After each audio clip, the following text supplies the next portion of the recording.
माजी अल्पसंख्याक प्रदेश उपाध्यक्ष आणि कार्यकर्ते राकेश जैन यांनी कल्याण लोकसभा निवडणुकीसाठी अपक्ष निवडणूक लढणार असल्याचे जाहीर करत डोंबिवली पूर्वेत कार्यकर्त्यांची एक बैठक आयोजित करण्यात आली होती।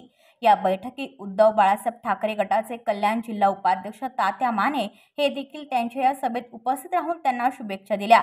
शुभेच्छा देणाऱ्या त्यांचा हा व्हिडिओ सोशल मीडियावर मोठ्या प्रमाणात व्हायरल होत असून एकीकडे कल्याण लोकसभेत मुख्यमंत्री एकनाथ शिंदे यांचे सुपुत्र खासदार श्रीकांत शिंदे यांना मात देण्याचा ठाकरे गटाचा प्रयत्न सुरू असून अपक्ष उमेदवाराच्या स्टेजवर ठाकरे गटातील पदाधिकारी गेल्याने ठाकरे गटातील कल्याण लोकसभेच्या ठाकरे गटाच्या उमेदवार वैशाली दरेकर यांच्यावर पक्षांतर्गतच नाराजी आहे का अशी चर्चा राजकीय वर्तुळात रंगलेली पाहायला मिळाली।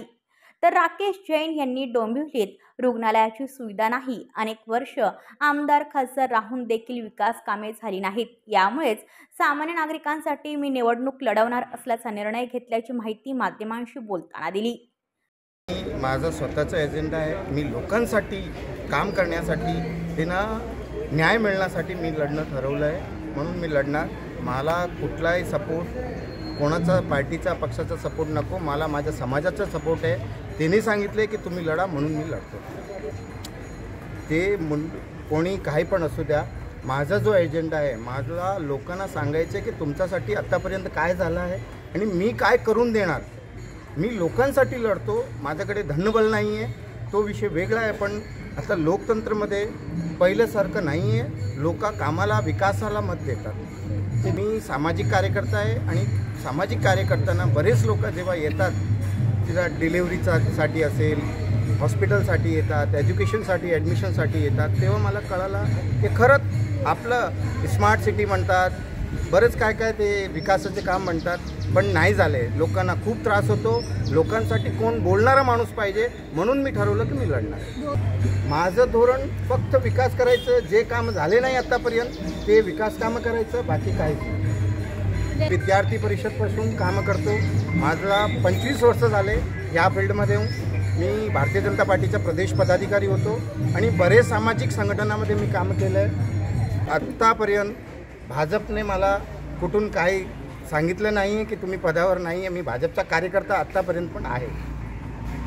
100% माझा विरोध फक्त माझे एरियाचा, माझी लोकसभाचा विकास झाला पाहिजे, माझं मत हीच आहे, बाकी काहीच नाही। आत्तापर्यंत उमेदवारी जाहीर झालेली नाही आहे, आत्तापर्यंत उमेदवारी जाहीर झाली नाही आहे। ज्या दिवशी ऑफिशियली उमेदवारी जाहीर होईल मग तेव्हा आपण बघू, पण मी लढणार ही ठामपणे सांगतो। जी भूमिका ठाम आहे, मला लढायचं आहे आणि माझा लोकसभा मतदारसंघ आहे, त्याचा विकास करायचा आहे, त्याचे जे बरेच प्रश्न आहे ते सोडवायचं। तर यावर तात्या माने यांना विचारले असता राकेश जैन हा एक चांगला सामाजिक कार्यकर्ता असून माझ्या केवळ त्याला शुभेच्छा आहेत। मी कोणत्याही प्रकारे महाविकास आघाडीच्या उमेदवारावर नाराज नाही। येत्या निवडणुकीत महाविकास आघाडीचा उमेदवार निवडून येणार याची मला खात्री आहे, असे म्हणत या विषयावर त्यांनी पडदा टाकला आहे।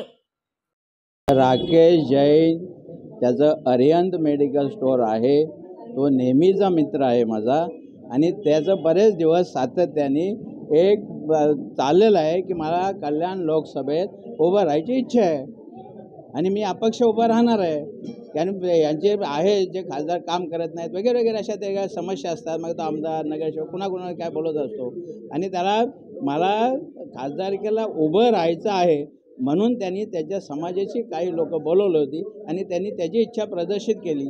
त्यांनी मलाही व्हॉट्सअपवरती मेसेज टाकला होता, नेहमीच वेगवेगळे टाकून त्याच्यामध्ये वडील वारले काय टाकला होता आणि ते म्हटलं की बरं ठीक आहे, तो उभा राहतोय, तुला शुभेच्छा आहेत, यापेक्षा काय अजिबात नाही। हे जे नाराजगी वैरागी जे असला काही प्रकार नाही। आमच्याकडे आपण एक शिवसैनिक आहोत। उद्धव साहेबांनी सांगितलं, आमच्या दृष्टीने उद्धव साहेबांनी सांगितलं, पक्षाने सांगितले, शिवसैनिकांच्या दृष्टीने अंतिम असतो, जे काय आदेश असतो ते। त्यामुळं तो केवळ एक सामाजिक कार्य करत असतो त्यांच्या संस्थेच्या माध्यमातून, तिथं त्याचा पक्ष अक्षाचा काही संबंध नाही। त्याला अपक्ष उभं राहायची इच्छा आहे, म्हटलं अपक्ष उभा राहतोय, माझ्या समाजाची मला मतं पडतील, ठीक आहे, शुभेच्छा। आणि तुला जे काम करायची आवड आहे त्याला ते व्यासपीठ तुला कामी येईल म्हणून त्याला शुभेच्छा दिल्या, यापेक्षा दुसरं काही नाही। आणि हे पण तुम्हाला सांगतो की कुठल्याही परिस्थितीत ज्यामध्ये मी यूट्यूब चॅनलला हे मुलाखत दिलेल्या आहेत, जेव्हा 4 जूनला रिझल्ट लागेल तर कल्याण लोकसभेवरती शिवसेनेचा उद्धव बाळासाहेब ठाकरेंचा भगवा फडकलेला हे निश्चितपणे सर्वजण बघतील, हे मी आज सांगतोय. ब्युरो रिपोर्ट कल्याण, कलमभूमी न्यूज.